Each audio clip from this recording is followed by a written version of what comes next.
Ya vamos a empezar entonces. Bueno, Pues primero que todo, nuevamente agradecer a todos los que van a sintonizar con nosotros y participar de esta charla. Recordarles que el sistema es que la charla se da ininterrumpidamente y ustedes pueden ir dejando preguntas en los comentarios y nosotros después se los vamos a hacer. Ahí van en orden de llegada. Así que bueno, sin más, para no perder más tiempo, los dejo con Iván y con esta increíble charla sobre bromeliáceas de Chile. Dale, Iván. gracias. Hola, ¿cómo están?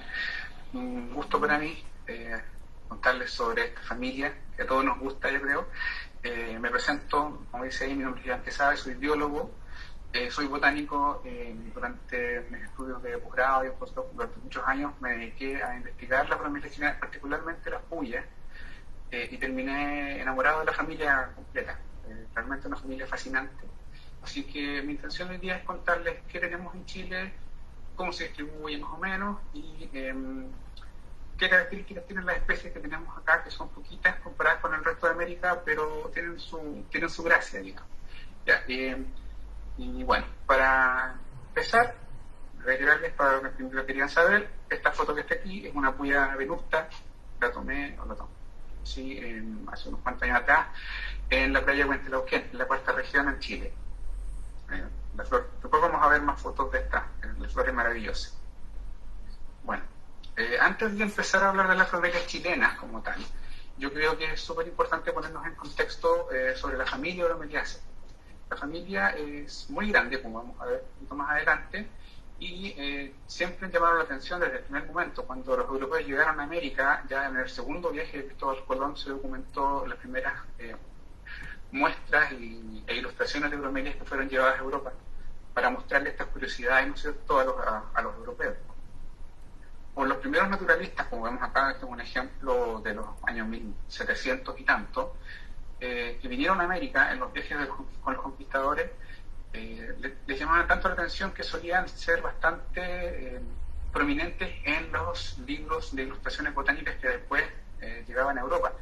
Y también fueron llevadas en muchas cantidades a Europa como regalo a los reyes y a los príncipes. De hecho, hoy en día todavía en Europa, en Inglaterra, en Francia, en España o en Alemania, uno puede encontrarse con bromelias, incluso con especies chilenas de bromeliáceas, que tienen un lugar súper destacado, digamos, dentro de los jardines botánicos, y que incluso en algunos casos cuando van a florecer son un evento local, la gente va a esperar que florezcan, le toman fotos, etcétera. Son plantas que fueron llevadas a Europa como una novedad y siguen ahí.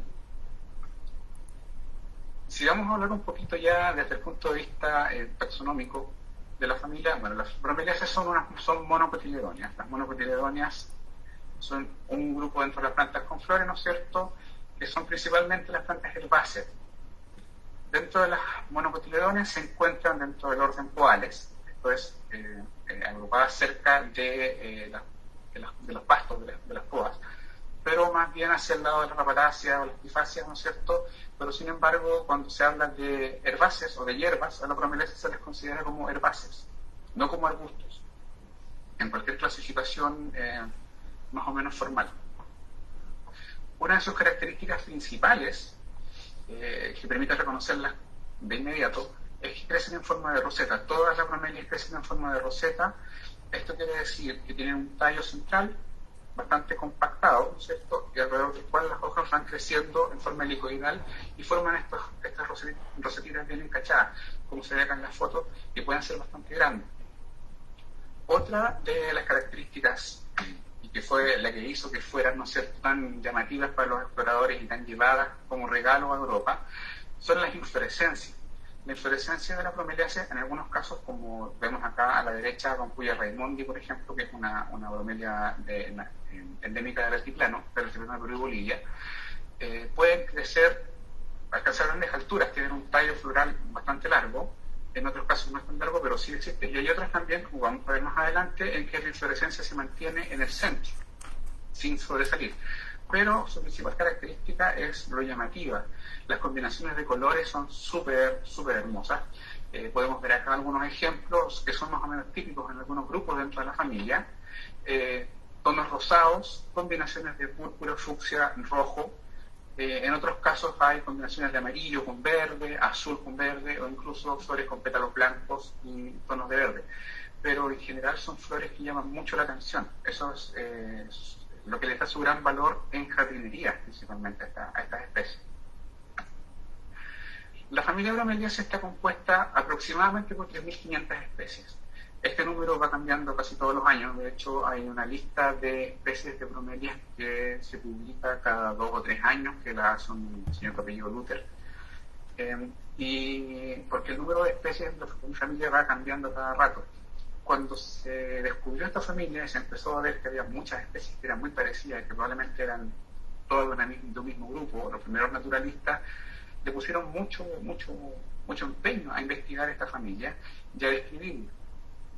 Y después, cuando se desarrollaron las técnicas moleculares, ¿no es cierto?, se pudo ir hilando un poco más fino y se llegó a la conclusión de que hay una cantidad de diversidad dentro de la familia que es enorme. De hecho, hay especies que este año, por ejemplo, pueden ser una especie y en la próxima lista probablemente ya no sea una especie, sino que sean subespecies de otra, o subespecies que se fusionan y se generan especies nuevas. Por lo tanto, cuando uno dice que son aproximadamente 3.500 especies, es porque nos quedamos con un consenso, digamos. Hablemos de 3.500 especies, pero pueden ser 3.600, pueden ser 3.400. ¿Ya? Pero como ustedes ven acá, es una familia súper grande. De hecho, en las selvas tropicales, la familia Bromeliaceae es la segunda más importante en abundancia. Estamos hablando del lugar donde tenemos la mayor diversidad de flora que podemos encontrar. La familia Bromeliaceae solo es superada, por bastante margen, por las orquídeas, que tienen aproximadamente 20.000 especies, mucho más diversificadas. Pero después de eso viene atrás, en segundo lugar, vienen las Bromeliaceae dentro de las selvas. En los bosques tropicales, las Bromeliaceae son generalmente epífitas. Los amigos de Colombia, ¿no es cierto?, de Venezuela, de Brasil, de las zonas amazónicas del Perú, generalmente las bromeliaceae las asocian, cuando uno les habla de bromelia, las asocian a estos, a los tipos de plantas que tenemos en la foto de la izquierda. Crecen adosadas a ramas, troncos, alcanzan las alturas, a la altura del dosel, digamos, en la selva, o sobre rocas o en el suelo, pero sus raíces no son funcionales, son plantas epífitas o geófitas. Pero también esta familia se encuentra en zonas semiáridas o áridas de su entorno, ¿no es cierto?, no boscosas, no tropicales, como la Patagonia Argentina, como el centro norte de Chile, ¿no es cierto?, o las grandes cumbres de los Andes, y ahí predominan las bromeliaceae terrestres. Estas tienen raíces funcionales, suelen crecer en forma de roseta, formando cojines, como esta Puya chilensis que está acá al lado derecho, y forman paquetes bastante densos de rosetas distribuidas, dispersadas por todo el paisaje. Y tienden a generar algunas, como las del género Puya, por ejemplo, estas inflorescencias que son varas bastante altas, que en la época de floración dominan completamente el paisaje. Se ven los colores de las flores a mucha distancia y uno dice inmediatamente, bueno, aquí tengo una Puya chilensis o una Puya raimondi o lo que sea. La distribución de la familia es netamente americana. De hecho, si hablamos en términos biogeográficos, es una familia que tiene un origen y una distribución neotropical. En biografía, cuando se habla del neotropical, quiere decir que es la zona que está en los trópicos del nuevo continente, Neoamérica, ¿ya?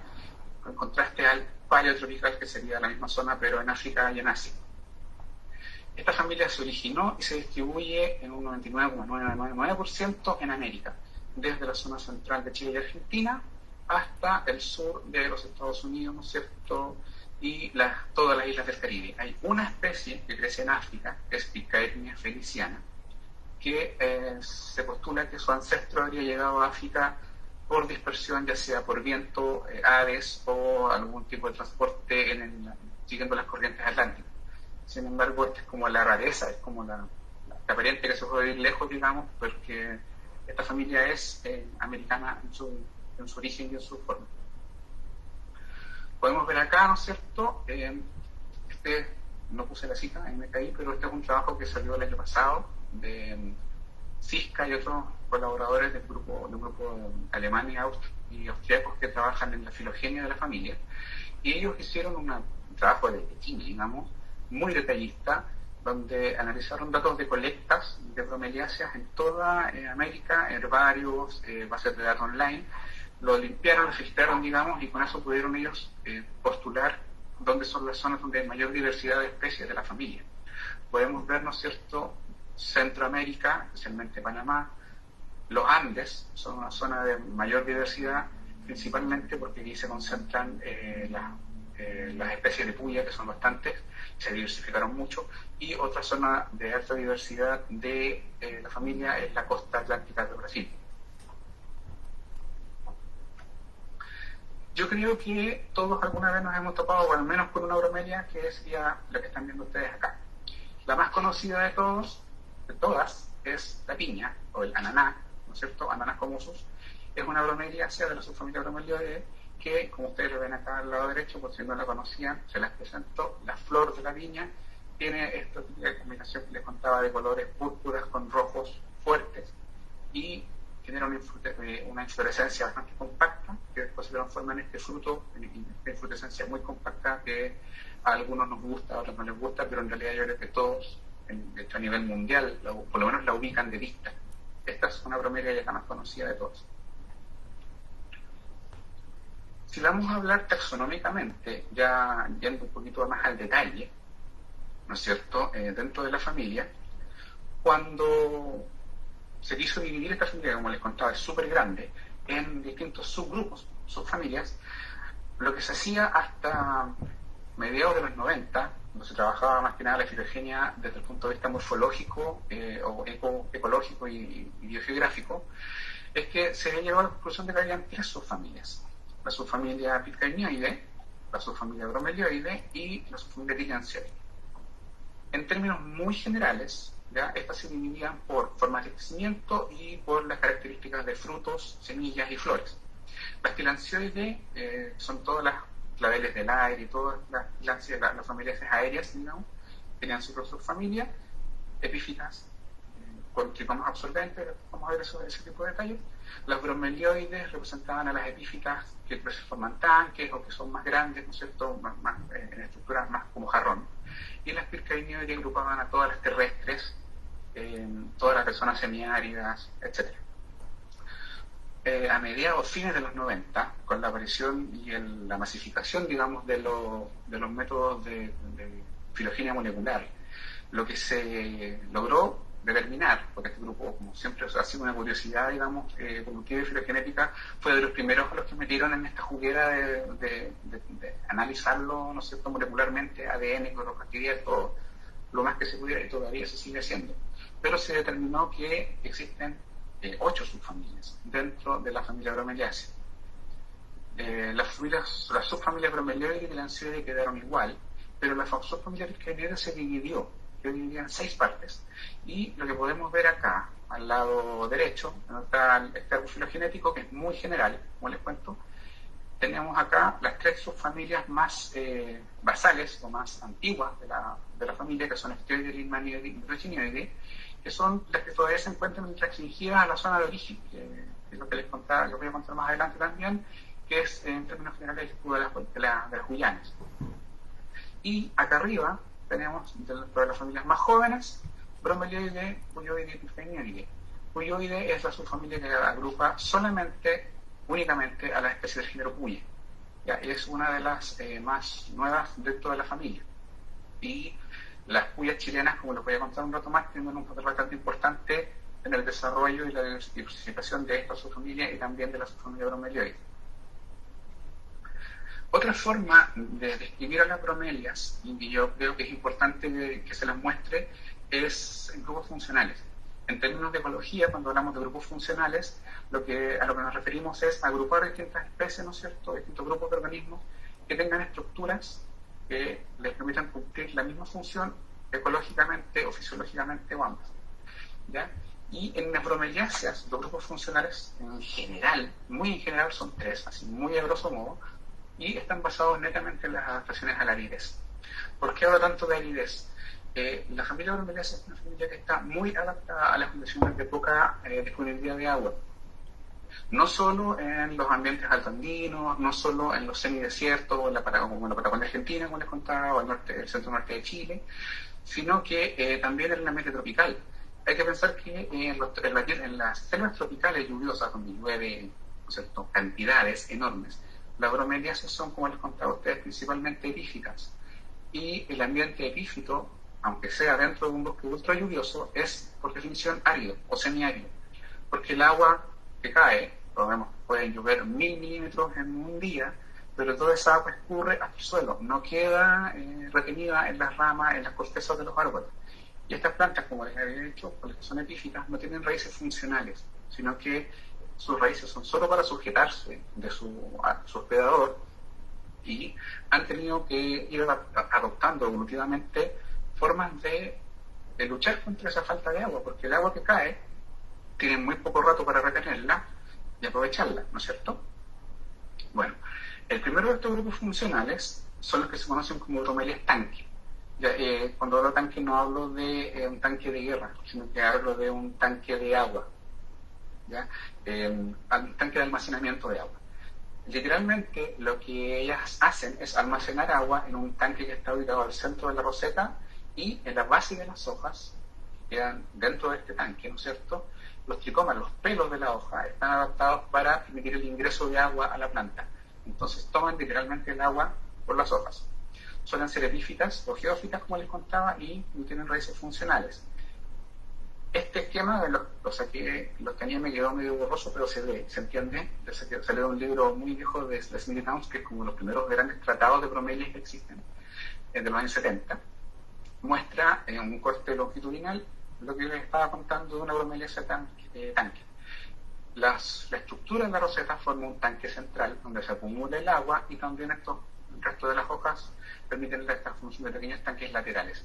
En toda esta zona los tricomas de las hojas están adaptados para absorber agua, y es desde aquí donde la planta obtiene su agua. Entonces todos esos miles de milímetros que llueven, ¿no es cierto?, en un mes en la selva tropical, aquí hay una cantidad de agua que queda retenida dentro de la planta y le permite sobrevivir. A la vista, yo creo que todos hemos visto, ya sea los que han tenido la suerte de conocer las selvas tropicales, ¿no es cierto?, los amigos de Colombia, de Venezuela, Brasil, etcétera, de Ecuador, las han visto en vivo, otros las hemos visto en vivero, ¿no es cierto?, son plantas que se venden mucho como para jardinería. Se ven así. Esta es una bromelia tanque, son dos bromelias tanques típicas. Aquí está, ¿no es cierto?, el centro de la roseta, por ahí se acumula, adentro de esto se acumula el agua. Las hojas son cerosas, brillantes, están recubiertas de una cera que facilita que el agua escurra inmediatamente, apenas cae desde arriba, escurra hacia el centro de la roseta, no quede atrapada, no quede pegada en la hoja, no se vaya por otro lado, y suelen verse así llenitas de agua, incluso cuando están floreciendo, porque, como les contaba, la inflorescencia sale del centro. Aunque tenga agua, igual va a florecer, incluso las que no son con inflorescencias largas, la flor se ve ahí muchas veces cubierta un poquito con agua, otras veces sobresale, pero el agua no afecta la floración, de hecho. Hay ejemplos bien potentes, digamos. Lomeria electiflora, que es nativa de las zonas de las selvas tropicales, se estima, se ha calculado que puede llegar a almacenar hasta 20 litros de agua. Estamos hablando de una capacidad de almacenamiento enorme en un microambiente que, como les contaba, es considerado árido o semiárido. Además de esto beneficiar a la planta en términos de disponibilidad de agua, genera efectos ecosistémicos bastante interesantes. Uno de ellos, el más importante, y también beneficia un poco a la planta, es que estas bromelias tanque pueden llegar a almacenar ecosistemas completos en el interior de la roseta. De hecho, hay especies, por ejemplo, de estos anfibios, los apóstires y otros, que hacen sus ciclos de vida completos asociados a tanques de bromelias. De hecho, el adulto solo sale de ahí para ir a buscar comida y luego para ir a poner huevos a otra bromelia. Los huevos quedan puestos y los renacuajos, las larvas, viven ahí, crecen. Realmente el adulto que termina imponiéndose es el que se queda con la casa, digamos.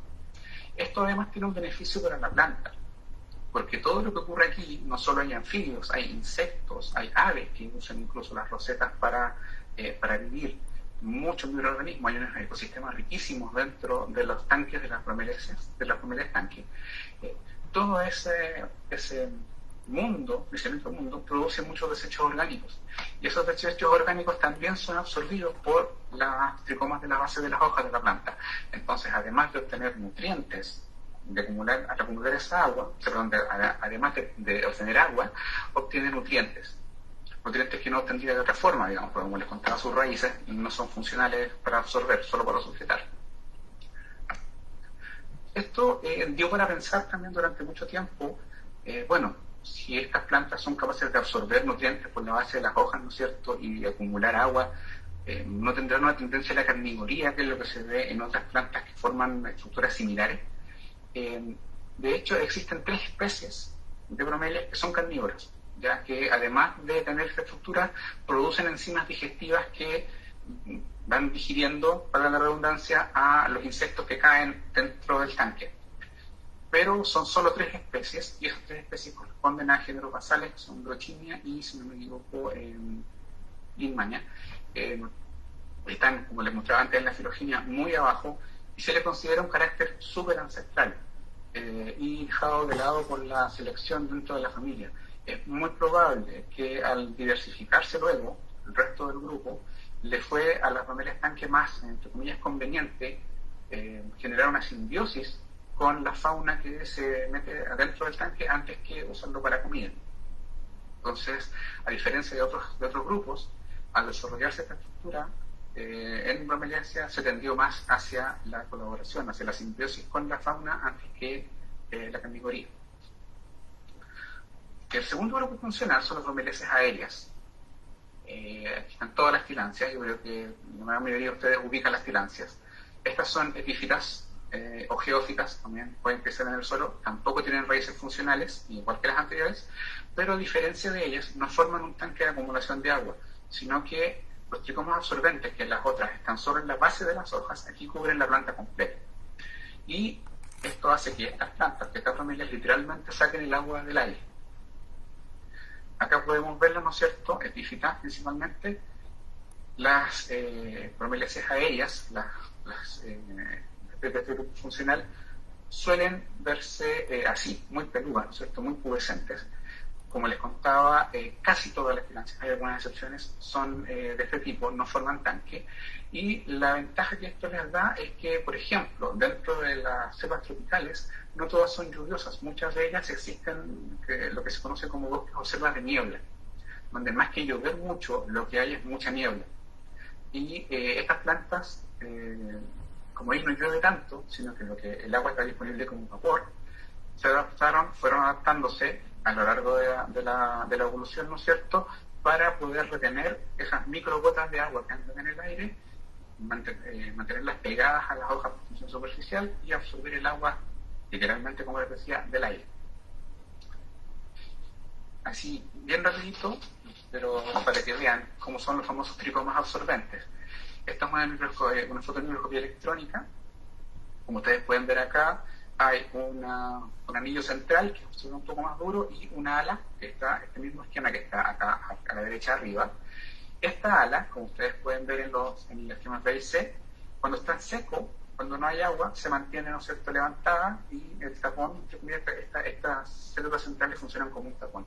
Pero cuando llega agua, cuando se captura agua, por tensión superficial solamente, estas alas bajan y el agua entra inmediatamente por debajo del disco hacia los poros, hacia la base del tricoma, y entra a la hoja.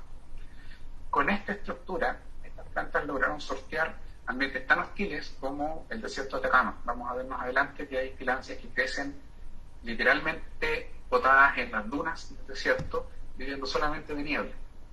Es un paso evolutivo enorme que se dio hacia la tolerancia a las condiciones más extremas de aridez que pueden existir. Y por último, están las bromelias terrestres. Las bromelias terrestres son, como les mostré en un par de fotitos hace un rato, las que presentan raíces funcionales, ¿no es cierto?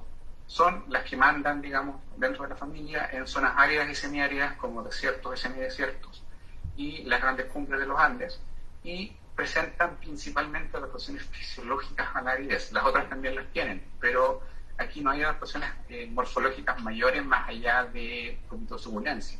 No hay tanques, no hay tanto tricomas absorbentes, sino que se responde desde el punto de vista de la fisiología. Y de hecho, bueno, aquí les voy a mostrar primero tres ejemplos. Estos son del género Puya.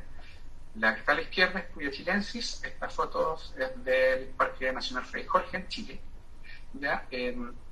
Ustedes pueden ver acá, forman rosetas bastante compactas. Las bromelias terrestres tienden a formar rosetas de cojines, de muchas rosetas. ¿Ya? Muchos clones de la misma planta, pero forman cojines bastante densos en general, no todas, pero la gran mayoría. Y una inflorescencia en el caso de las puyas, en el Puya chilensis puede llegar a los 2 metros. Puya alpestris, que es la que está acá a la derecha, que está en el campus de la Universidad de Concepción, la inflorescencia es un poquito menor. Y la que está al centro, Puya raimondi, estas no crecen formando grandes cojines, las rosetas crecen solas, ¿no es cierto? Acá se ve en la foto otra roseta, pero es la más espectacular por tamaño sobre todo. Usen a esta persona que está aquí abajo en la foto como referencia. La inflorescencia puede llegar a medir 6 metros de altura. Se le conoce como la reina de los Andes, ¿cierto? Y es endémica del altiplano del Perú y de Bolivia. Es una planta maravillosa realmente a la vista. Como les decía, sobre todo las puyas tienden a dominar el paisaje notablemente cuando florecen, y este caso es el extremo de eso. ¿Qué les contaba de las adaptaciones a la aridez en este tipo de plantas? La principal adaptación a la aridez en las bromelias terrestres es la fotosíntesis CAM. No está en todas, pero sí está presente en varias. Y es una adaptación que es bastante frecuente, por ejemplo, en grupos ultra especializados para el desierto como las cactáceas. ¿Ya? En términos muy generales, porque tampoco me voy a detener demasiado en este tema, la fotosíntesis CAM es un mecanismo fotosintético mediante el cual la planta, en lugar de capturar el CO2 del aire durante el día, lo captura durante la noche. Entonces, como vemos en este esquema, durante la noche la planta abre los estomas, captura el CO2 y lo almacena en un ácido carbónico en las vacuolas de las células. Y durante el día, cuando hay luz, cuando puede hacerse todo el proceso fotosintético que necesita luz, se descarboxila este ácido, se saca el CO2, se ingresa, ¿no es cierto?, al ciclo de Calvin para hacer todos los procesos. Pero la planta durante el día tiene los estomas cerrados. ¿Cuál es la gracia de esto? Que parece a simple vista como complicar un poco más un proceso que ya es complicado. Que la planta puede mantener sus estomas cerrados durante el día. En ambientes, por ejemplo, consideran ustedes como el desierto, un desierto hiperárido, donde una planta, si abre sus estomas a todo sol, va a perder una cantidad importante de agua por transpiración. Esta adaptación es clave para mejorar, ¿no es cierto?, la sobrevivencia en un ambiente tan hostil. De hecho, en algunas plantas permite reducir a cero la pérdida de agua. La planta, toda la poca agua que consigue, la logra mantener dentro de sus células sin afectar su proceso fotosintético. Esta fotosíntesis puede ser estricta, o sea, pueden ser plantas que son siempre CAM, puede ser facultativa, es decir, pueden haber plantas, se ven algunas bromeliáceas, que son CAM o no lo son, dependiendo de la cantidad de agua que tengan disponible, o puede ser adoptada durante el desarrollo. Hay algunas que son, por ejemplo, algunas del género Argimea, que son tropicales, epífitas, ¿no es cierto?, que cuando son juveniles son C3 y cuando son adultas son CAM, o al revés. ¿Ya? Es un proceso fisiológico bastante interesante, que fue adoptado varias veces por la familia evolutivamente hablando, y que fue bastante clave para la diversificación de la familia, porque permitió que ésta pudiera acceder a lugares donde la disponibilidad de agua no es tanta. Bueno, el origen de la familia. La familia Bromeliaceae se ha determinado fehacientemente que tiene un origen en el escudo de las Guyanas. El escudo de las Guyanas, como ustedes ven acá, es una formación rocosa imponente que se encuentra en el norte de Sudamérica, ¿no es cierto?, ocupando gran parte de Venezuela, parte de Colombia, Brasil y la casi totalidad de Guyana, Surinam y la Guyana francesa. Son formaciones geológicamente muy antiguas que se encuentran, se levantaron, se teoriza, los geólogos tienen la teoría de que se levantaron hace millones de años, y están cortadas aquí, que son lugares muy aislados donde se han generado muchos grupos de plantas, han tenido su origen ahí, ya, donde la evolución y la selección natural ocurren muy rápido. Y desde ahí, este grupo, la familia esa, se habría diversificado, como les mostré antes, a todo el continente, casi todo el continente, si pensamos en Norteamérica. lo que se postulaba originalmente, antes de toda la llegada de los métodos moleculares, se estudia mucho biogeográficamente esta familia, como les contaba también, desde el punto de vista más que nada de distribución y de morfología, es que a partir de este origen, en el cubo de las Guayanas, ¿no es cierto?, un grupo se diversificó, radicó hacia el norte, y otro grupo lo hizo hacia el sur, uno siguiendo los Andes, otro yéndose hacia las selvas del Brasil, y otro atravesando hacia Argentina, y desde la Argentina, probablemente previo o durante el levantamiento de los Andes, habría llegado a Chile. En términos de la flora nuestra, la chilena, se consideraba que las bromelias chilenas eran las más jóvenes dentro del grupo, dentro de la familia, eran como los niños, los chicos de la familia, los más nuevos evolutivamente hablando. Sin embargo, cuando ya se hizo todo el análisis molecular de ADN, ¿no es cierto?, de la familia, se descubrió otra cosa. Se descubrió que hay algunos grupos, por ejemplo, en Puyoide, la subfamilia Puyoide, que es la que tiene a todas las especies del género Puya, ¿no es cierto?, el punto de origen, hace unos 10 millones de años, corresponde a las especies chilenas. Algo también parecido pasa en Bromelioide, que es la subfamilia más joven del grupo. Ya, si bien hay un núcleo de origen que se considera para la costa del Brasil, hay otro núcleo de origen que se considera para la zona andina y que también incluye a las especies chilenas, Chagadilla fascicularia. ¿Ya? Entonces, esto cambió un poquito el paradigma. Aquí lo que se determinó es que efectivamente las especies que estaban a este lado de los Andes, algunas, no todas, pero algunas de las especies de bromeliáceas que estaban a este lado de los Andes no eran las más jóvenes de la familia, sino que eran parte de un núcleo antiguo que habría dado origen a otra cosa. Entonces, efectivamente habría una radiación hacia el norte, hacia el Brasil y hacia el sur. Efectivamente un grupo de acá que llegó a Chile desde probablemente la Argentina o desde el norte, pero a partir de este grupo, un ancestro, este dio origen a un grupo de los bromelioides y a todas las puyas. Y estas desde aquí radiaron hacia el sur, algunas como las puyas, por ejemplo, hacia el norte siguiendo los Andes, y otras atravesaron hacia el Brasil, volvieron a la selva, y se encontraron con el resto de las bromelioides. En el caso de las puyas, entonces, un carácter que se consideraba nuevo, que era que las puyas chilenas son las únicas que viven a nivel del mar, en realidad vendría siendo entonces el carácter basal. Se originaron a nivel del mar, fueron avanzando hacia el norte, y al hacerlo fueron adoptando, por ejemplo, la fotosíntesis CAM, que les permitió seguir hacia el norte, encumbrarse en los Andes, y luego dispersarse por todos los Andes casi hasta Costa Rica. ¿Ya? Y son especies que todas, excepto las chilenas, viven sobre los 1000 metros de altura. Ya, bueno, la charla es de bromeliáceas chilenas, entonces después de esta pincelada de la familia bromeliácea en general, les voy a contar de lo que tenemos en Chile. Si hablamos de que en la familia hay 3.500 especies, en términos generales, nosotros en Chile tenemos solo 20, en realidad, bueno, son poquitas. ¿Ya? O sea, yo realmente cuando hablaba un tiempo con colegas de Perú o de Ecuador, o sea, 1.200 especies, 700 especies. Yo no, nosotros tenemos, en ese entonces eran 23, ¿no? 23 nomás. Pero bueno, tienen, como les contaba recién, tienen su gracia, tienen que ver con el origen de muchas de las otras especies que se encuentran ahora en el resto de Sudamérica. Y además, el grado de endemismo de las especies chilenas es bastante alto. Nosotros tenemos 20 especies, de estas hay 2 que están además divididas en 2 subespecies, esto debe ser una D, no una T, perdón. Bien.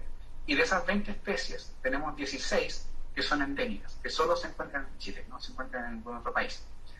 Las especies nuestras representan a 4 subfamilias: Tilancioide, una de las familias más antiguas, y el resto, Pitcairnioide, Puyoide y Bromelioide, que son, como vimos antes, las subfamilias más jóvenes dentro de la familia.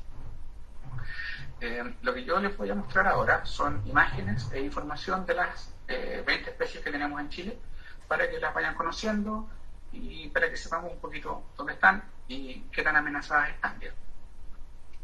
Lo primero que les voy a mostrar son las tilancioides que tenemos en Chile. Las tilancias chilenas son 5 especies, de las cuales 2 son endémicas. ¿Ya? La primera de ellas es Tilancioidnoides. Tilancioidnoides es una especie cosmopolita, se encuentra en toda América, también se ha exportado al resto del mundo. Es lo que se conoce como barba de viejo, ¿no es cierto? Son estas barbitas colgantes, cuelgan de todos los árboles en la selva, en los bosques lluviosos acá en el sur también, en los relictos boscosos de la cuarta región en Chile también se encuentran. Aquí lo vemos sobre un boldo, acá sobre un quillay, ¿no es cierto? Son bastante...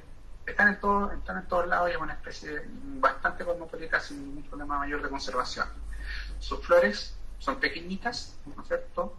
Pétalos de tono amarillo verdoso, bastante delicadas y interesantes.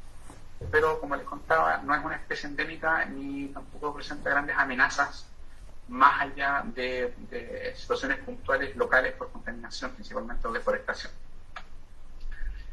Pasando a las tilancias endémicas, nosotros tenemos una que es Tilancia trebófoba, que fue descrita relativamente hace poco, en 1991, bueno, tampoco, hace casi 30 años, pero en términos botánicos, de repente no es tanto.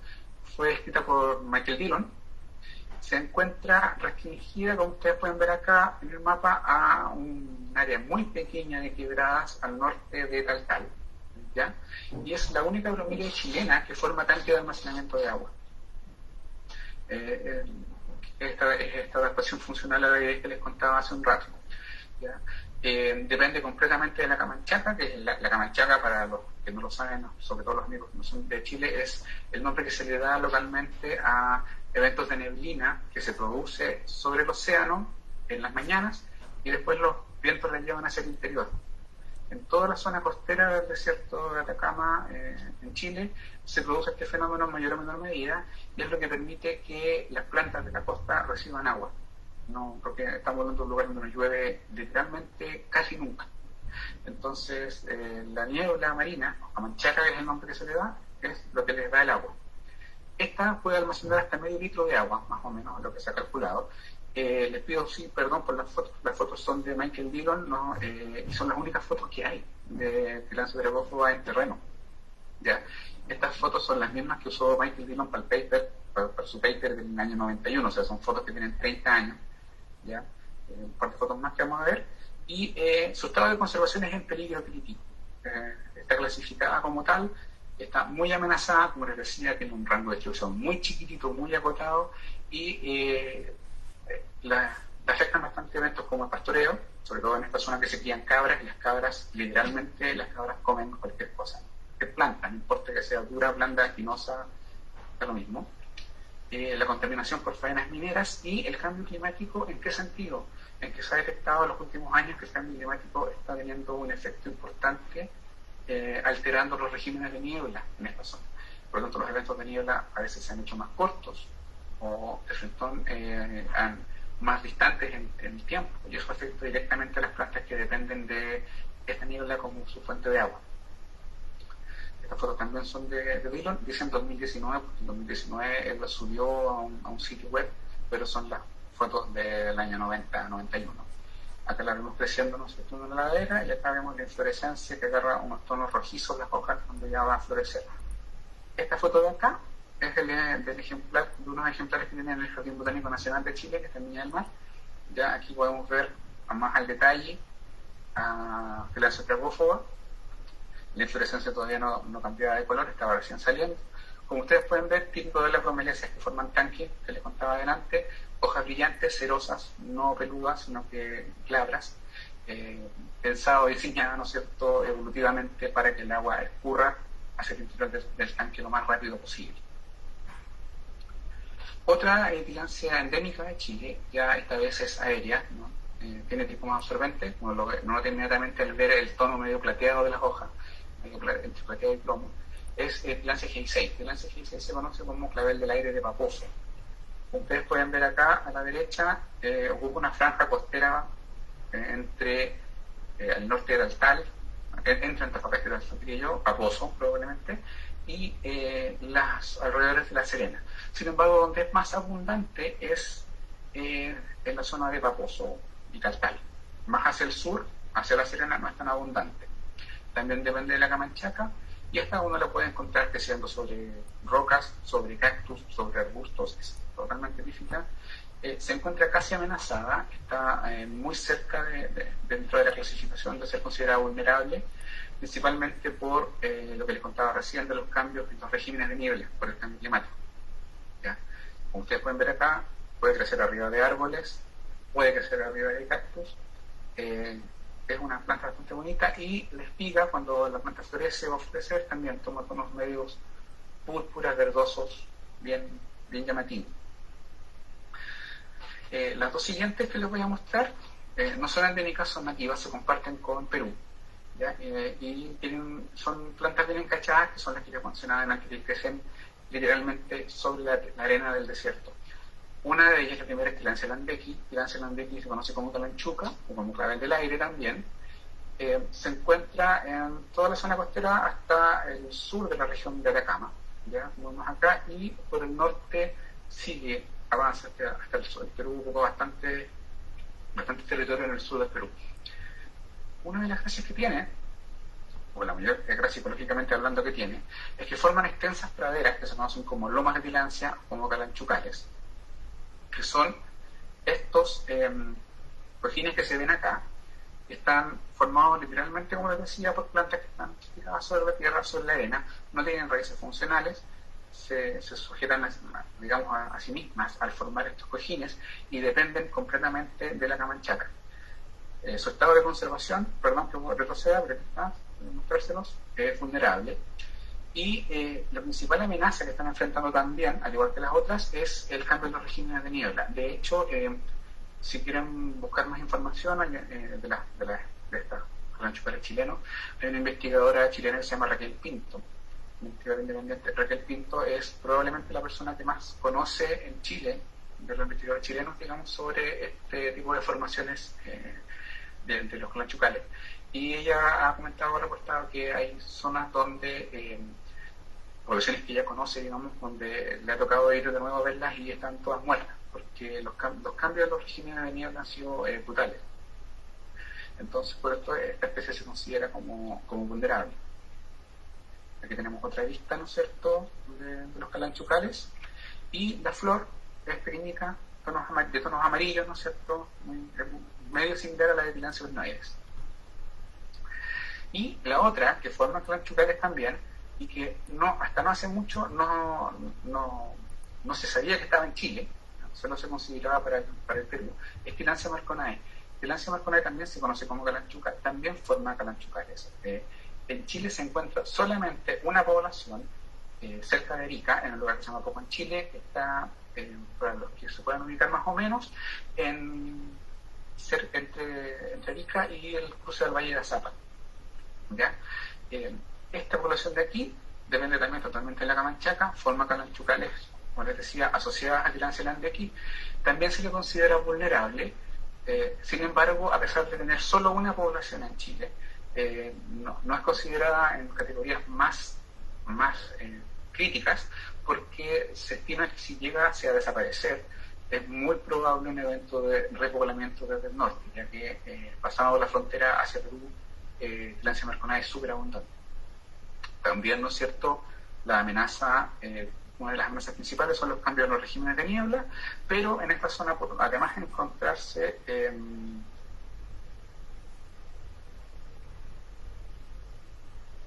esta zona, por además encontrarse en un lugar de caminos, ya se ve bastante afectada por la extracción de áridos, por el paso de vehículos y vehículos de transporte, vehículos deportivos, ¿no es cierto?, etcétera. Como vemos acá también, muy notorios los tricomos absorbentes, y en este caso la inflorescencia es matriz de tonos violáceos, flores muy finas, muy pequeñitas. Ya. De la otra subfamilia que tenemos en Chile, que les contaba, Pitcairnioides, tenemos solo una especie, que es endémica, y que probablemente que llegó por algún evento de dispersión desde Perú o desde el altiplano boliviano, ¿no es cierto?, a la costa, y quedó ahí aislada, está completamente aislada del resto de su familia. ¿Ya? Es Deuteroconia crisanta.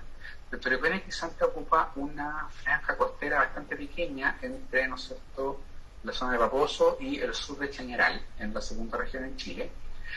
Son poblaciones muy escasas, como les decía, están aisladas genéticamente, y también está considerada como vulnerable, está vulnerable clasificada aquí en Chile, principalmente por esta amenaza del cambio climático y también por el sobrepastoreo, especialmente en esta zona de cabras, como les contaba, y por la urbanización. Se le conoce como Chagual del Jote en esa zona. Como podemos ver acá, crece asociada principalmente a pequeñas quebraditas, ¿no es cierto?, en formaciones rocosas, es de flores amarillas con tonos verdosos, muy vistosa, y esta foto aquí está mirando hacia el océano, la planta, digamos, depende también de la camanchaca, aun cuando es terrestre, tiene raíces funcionales, y ese tono medio violáceo de las hojas corresponde probablemente a una insolación, por la cantidad de irradiación solar que hay en esa zona, ¿ya? Y aunque ustedes no lo crean, aunque parezca raro, las cabras sí se las comen. Por muchas espinas y muy duras que sean las hojas, las cabras no hacen ningún problema y se comen estas plantas y están causándoles también un daño. Ya, de la otra subfamilia, ya vamos a avanzar un poquito hacia la zona centro-sur del país, de Chile. Tenemos 8 especies de la subfamilia Bromelioides.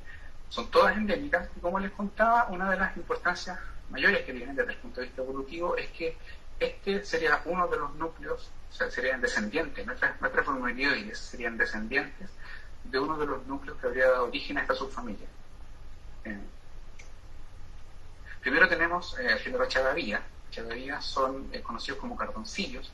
Son súper abundantes en la zona principalmente costera de la región de Valparaíso y de la sexta región, al sur de Santiago.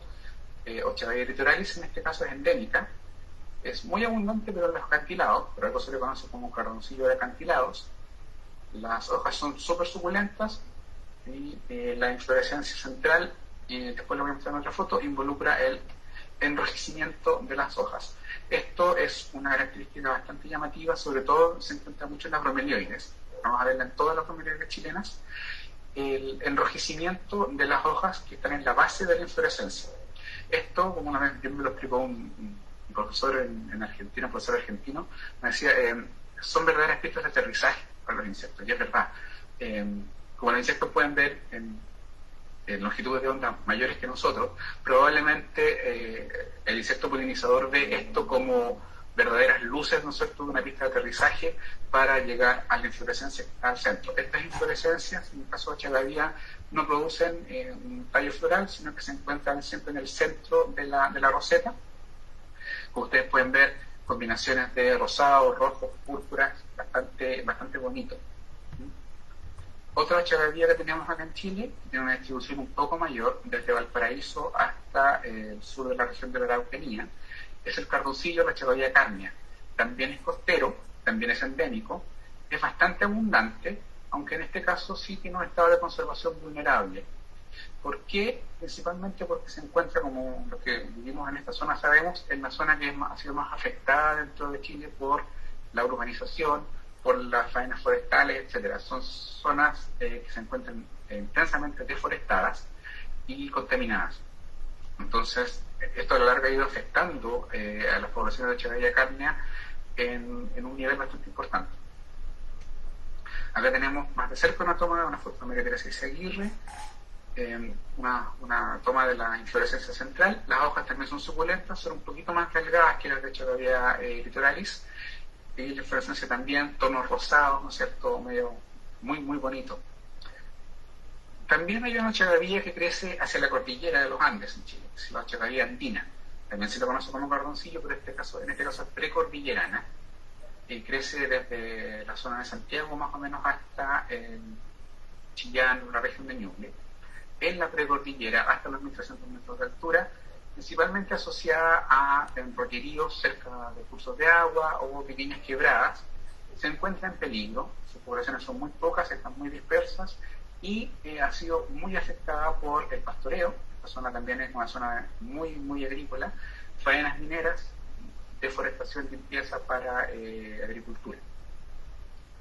Podemos ver acá, ¿no es cierto?, asociada a formaciones rocosas y su inflorescencia también central y parece terciopelo. En este caso todavía no había abierto, pero las inflorescencias de las Chagavías, como los sépalos son pubescentes, son muy peludos. Antes de que abran las flores parecen de verdad como que estuvieran hechos de fieltro, de alguna tela. Son muy bonitas. Además, en Chile tenemos algunas bromeliáceas, también de los subfamilias de Bromeliaceae, que se encuentran en la isla de Juan Fernández. El archipiélago Juan Fernández es, bueno, algunos aquí en Chile lo sabemos, pero después lo voy a contar, sobre todo para los amigos que nos están viendo desde afuera.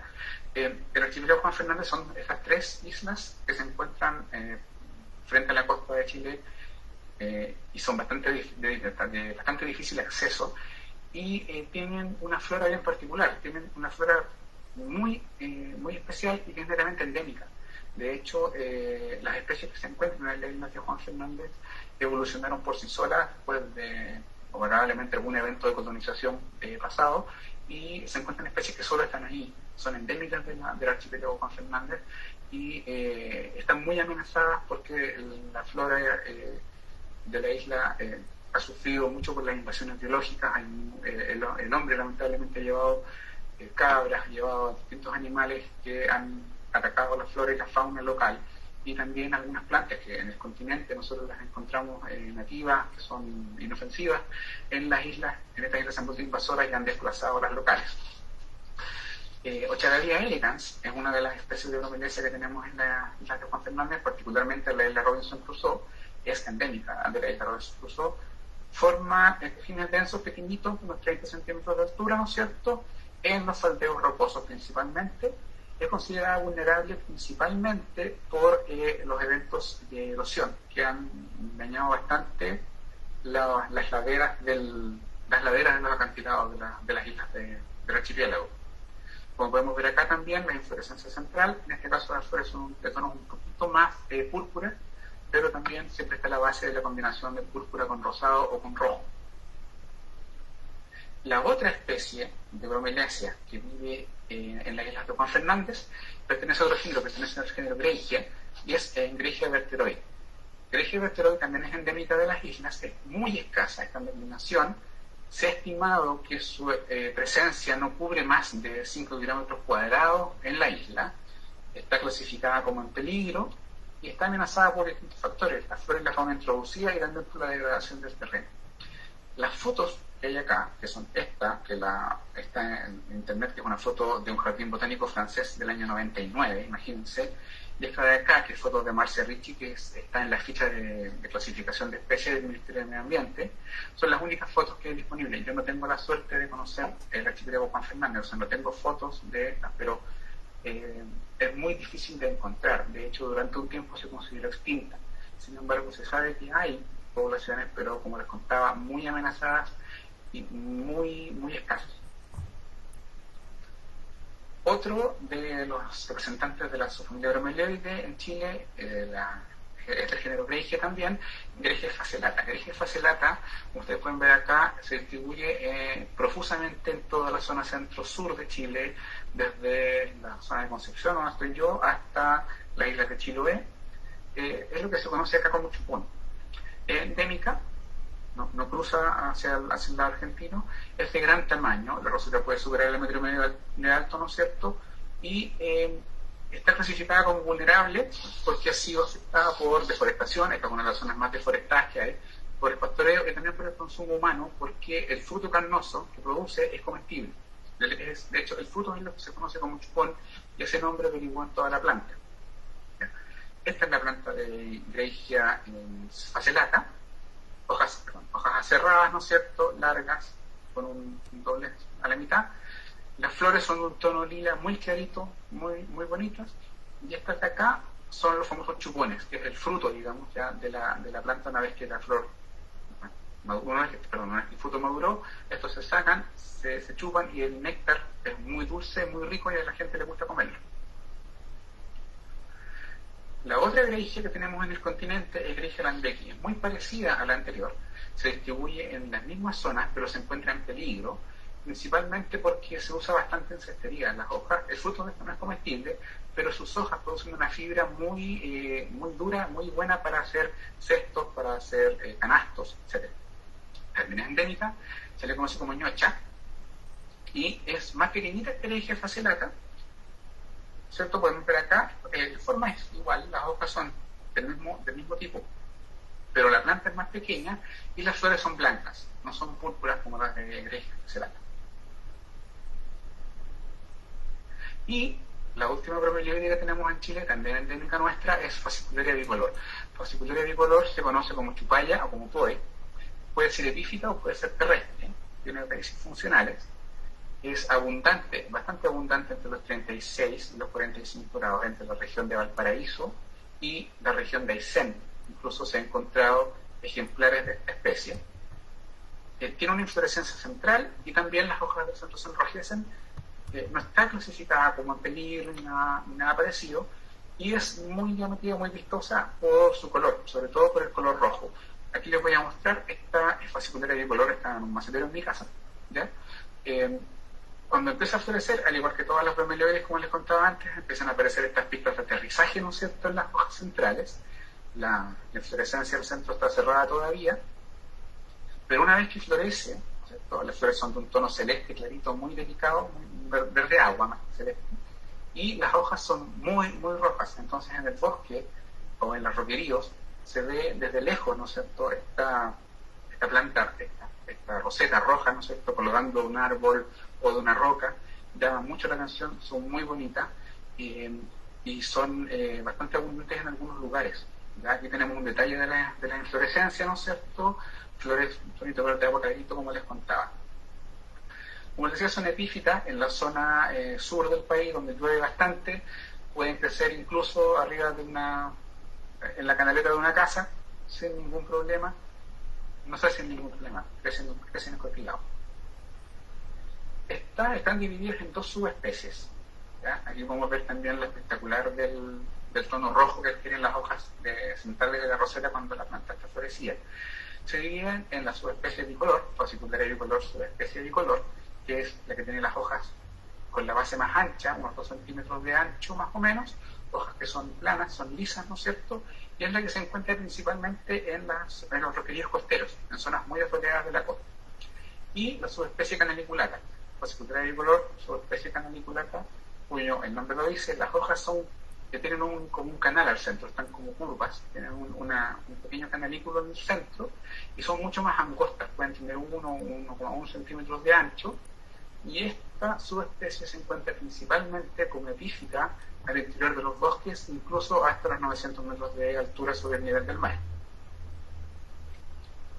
Bueno, acá tenemos la distribución de las dos subespecies, y esto lo hizo Simon Pfanzel, un alemán explorador de toda la flora nativa del sur de Chile.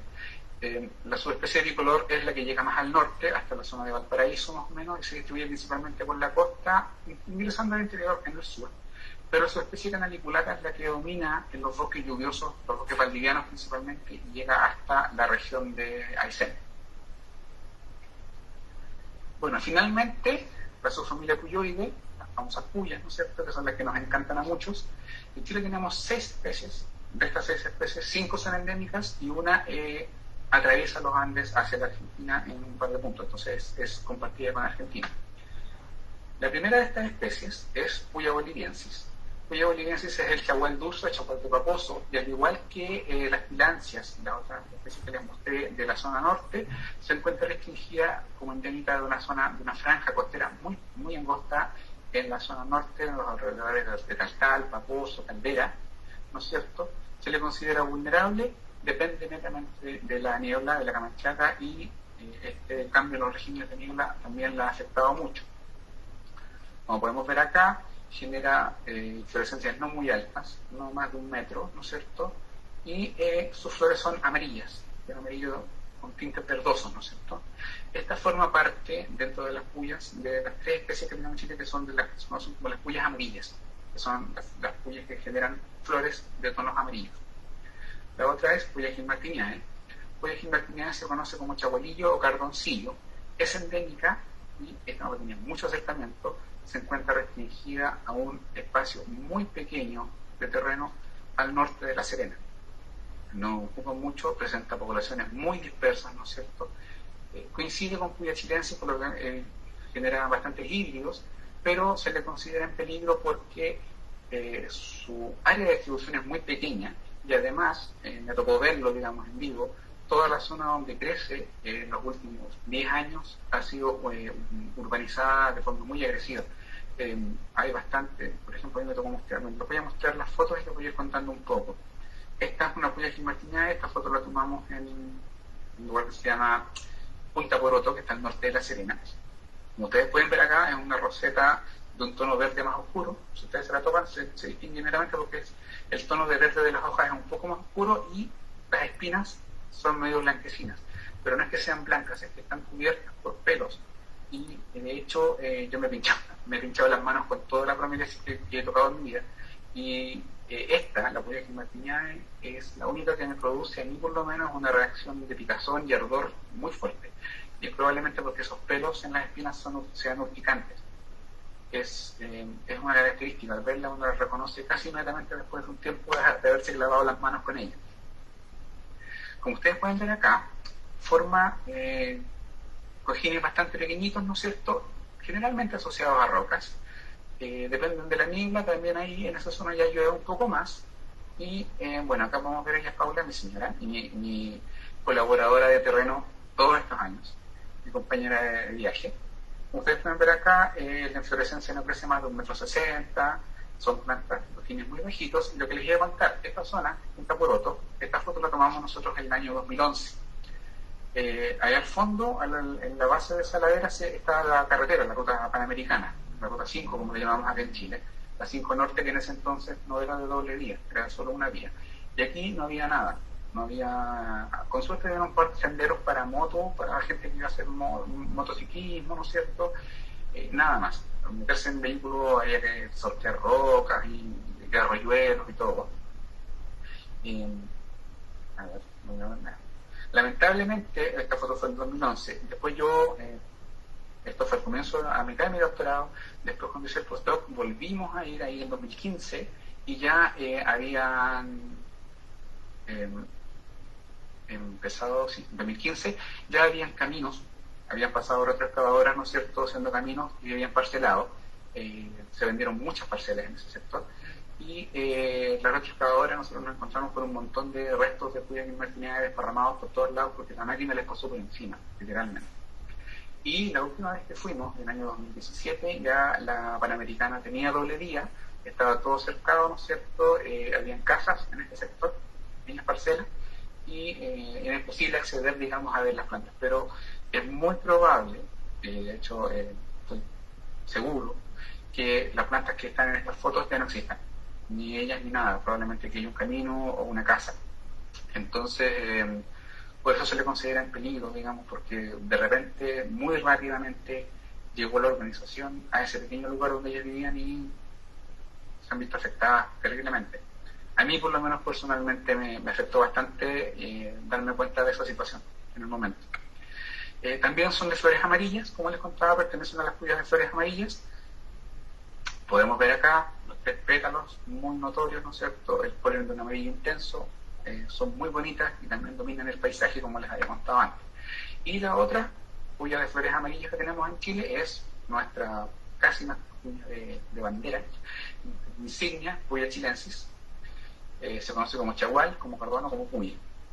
Es endémica del país. Y en Chile se distribuye a lo largo de toda la costa, desde La Serena, de los 29 grados de latitud, hasta el sur de Concepción, hasta la zona de Arauco, ya los 36, 37 grados de latitud sur. En general es exclusivamente costera, excepto en esta zona cerca de Santiago, donde uno, por ejemplo, al avanzar desde Valparaíso o desde San Antonio hacia Santiago, por el camino, se ven puyas chilenses hasta bien en el interior. Se nota que han seguido las nieblas probablemente y a lo largo de las líneas de cerros que en esta zona hay bastantes cadenas montañosas que son transversales, han seguido hacia el interior, pero en el resto del país son netamente y exclusivamente costeras. El ápice del tallo, la parte central de la roseta, digamos, se consume como ensalada en la zona central o como empanadas. No está clasificada como en estado de conservación, sin embargo se ve bastante amenazada principalmente por fenómenos de destrucción de hábitat que tienen que ver o con urbanizaciones en el norte o con deforestación en el sur. De hecho, esta especie es súper abundante en esta zona, más o menos entre Tongoy y Los Vilos, una zona chistosa, podemos decirlo, aquí en Chile, pero en esta zona son parches inmensos, de kilómetros, pero ya hacia el sur empiezan a ser poblaciones cada vez más dispersas, cojines cada vez más dispersos, en muchos casos probablemente a consecuencia de deforestación para agricultura o para plantaciones forestales. Esta foto la tomé acá cerca de Concepción, un lugar que se llama Calvarino. ¿Cierto? Aquí había un cojín de puya creciendo sobre una roca. Ese cojín, la última vez que lo vi, habían echado abajo la mitad para hacer también una construcción, pero suelen ser bastante imponentes, tienen estas inflorescencias amarillas súper bonitas, que se ven de lejos y llaman la atención. Esto es en Algarrobo, en la quinta región, cerca de Valparaíso. Como pueden ver acá, cojines bastante densos, muchas rosetas, varias floreciendo al mismo tiempo. Cuando ya han florecido, el espectáculo es maravilloso a la vista, sobre todo paisajísticamente hablando, estas plantas son una maravilla. Flores amarillas, ¿no es cierto? El polen amarillo intenso, medio anaranjado. ¿Ya? Aquí hay un acercamiento. Y los sépalos, los sépalos de las flores, ¿no es cierto?, son bastante pubescentes, bastante peluditos. Además, Puya chilensis genera bastantes interacciones con fauna. Una de ellas es la mariposa del chagual, que es de la que se conoce bastante en Chile, y otra es, por ejemplo, con los picaflor gigantes, la Patagona gigas, que es el picaflor gigante que vive en el norte de Chile y que se alimenta del néctar de las flores de Puya chilensis cuando estas aparecen. Y uno se lo puede encontrar frecuentemente. De hecho, esta fotografía es un espectáculo súper frecuente en esa zona, esta vez de la zona. Esta foto la tomé en el Parque Nacional de Jorge. Muy frecuente ver en la época de floración a los patagones gigas volando alrededor de la inflorescencia, comiendo y después parándose arriba en el ápice a descansar un rato y a tomar un poquito de fuerza. Ya, otra puya chilena es la puya cerul. Ya salimos de las puyas con flores amarillas, ahora vamos a ver otras. Esta se conoce como chagualillo, chagual chico, es endémica. Las rosetas son pequeñitas, a diferencia de la puya chilensis que les mostré, y se distribuye en una zona bastante amplia desde la costa del interior entre la región de Coquimbo y la región del Biobío. Estas se subdividen en 4 variedades. Las 4 variedades se diferencian principalmente por cambios en los tonos de los pétalos y algunas variaciones en la estructura de las flores. ¿Ya? Se las voy a mostrar todas. Tienen también algunas diferencias de distribución. La puya cerúlea variedad, no son subespecies, son variedades solamente. No es tanto el nivel de diferencia. Se encuentra entre las regiones cuarta y sexta, entre Coquimbo y aproximadamente Rancagua, desde la costa hasta los 2000 metros sobre el nivel del mar. Acá, ¿no es cierto?, la podemos ver cerca de Santiago, no me acuerdo el nombre de esta reserva. ¿Ya? Hacen estas formaciones bastante llamativas, como uno puede ver aquí, las hojas tienen un tono medio verdoso, gris, plateado, ¿no es cierto?, se ven bastante bien a distancia y forman poblaciones bastante densas. ¿Ya? La inflorescencia, tonos rosados con púrpura, bastante común, como les contaba antes, dentro de la familia Bromeliaceae. La variedad intermedia crece de un rango un poquito más restringido, más hacia el sur, digamos, entre la quinta y la séptima, desde la costa hasta los 1000 metros de altura. También la inflorescencia, como podemos ver acá, son tallos largos, de tonos rosados, y las flores, los sépalos son pubescentes, y las flores, los pétalos tienen un tono violeta un poco más oscuro.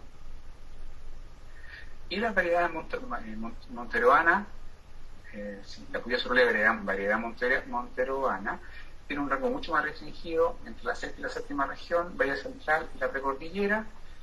Estructuralmente la roseta y la inflorescencia son muy parecidas, pero por ejemplo aquí vemos ya que el tono de las flores es un poquito más oscuro, más púrpura tirando a casi negro.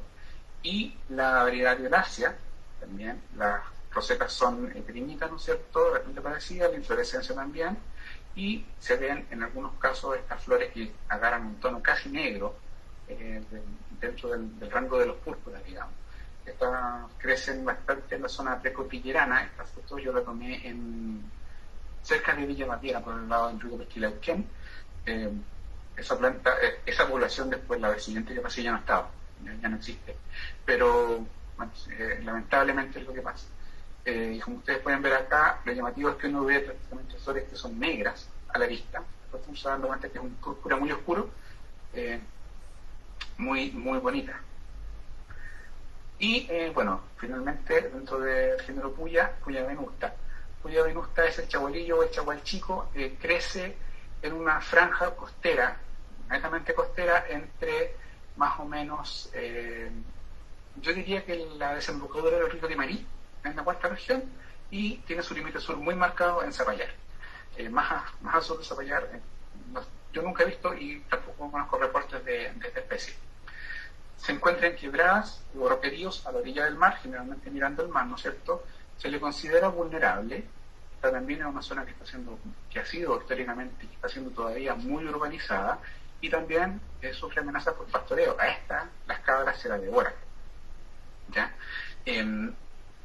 Lo que uno ve generalmente son rosetas con un verde medio plateado, como lo que ustedes ven acá en la foto, medio plateado, medio grisáceo. A toda luz se llegan a ver plateadas desde lejos.